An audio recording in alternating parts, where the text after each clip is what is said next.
তা ডেফিনিট অর্থ হচ্ছে নির্দিষ্ট। আমরা যেসব ওয়ার্ড অর্থ বুঝবো যেটা নির্দিষ্ট বা চিরন্তন সত্য এরকম কিছু যদি বোঝা যায় তাহলে তার পূর্বে দা বসবে। নির্দিষ্ট স্থান হতে পারে, জায়গা হতে পারে। চিরন্তন সত্য বলতে যে জিনিসগুলো সেগুলো তার পূর্বে আমরা দা বসাবো। এখন যেমন এখানে আছে সান, সান হচ্ছে সূর্য। এটা ডেফিনেটলি কেন? কারণ সান মানে সূর্য। এটা আজকে থেকে 50 বছর আগেও সূর্য ছিল, সেটা এখনও সূর্য, সামনেও সূর্য থাকবে, এই জন্য এটা ডেফিনেটলি। তা কী হবে? The sun. তারপর আছে কি স্কাই। স্কাই মানে আকাশ। আকাশ তো আকাশই, আকাশ কখনো অন্য কিছু হতে পারে না। এটা ডেফিনেট, কারণ এটা চিরন্তন সত্য, এই জন্য এটা কি হবে? The sky. এটা ডেফিনেট। ঢাকা।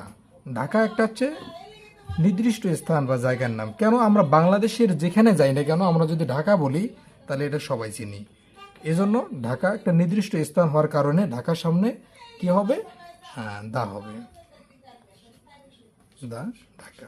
এবার আছে মুন। মুন মানে কি? চাঁদ। রাতের আকাশে মুনের আমরা আলো পাই। তা মুন মানে চাঁদ। এটা আজীবন চাঁদ থাকবে। এটা ওই রকম সূর্যের মতোই আজীবন, যেমন সূর্য সূর্যই, চাঁদ চাঁদই। তা মুন একটি হচ্ছে ডেফিনিট, সে কারণে হবে কি? The moon. তা আমরা জানি যে যেসব ওয়ার্ড বা যেসব ওয়ার্ডের অর্থ যদি নির্দিষ্ট বা চিরন্তন সত্য এরূপ বোঝায় তাহলে তার পূর্বে সর্বদাই দা বসবে। ঠিক আছে, ধন্যবাদ।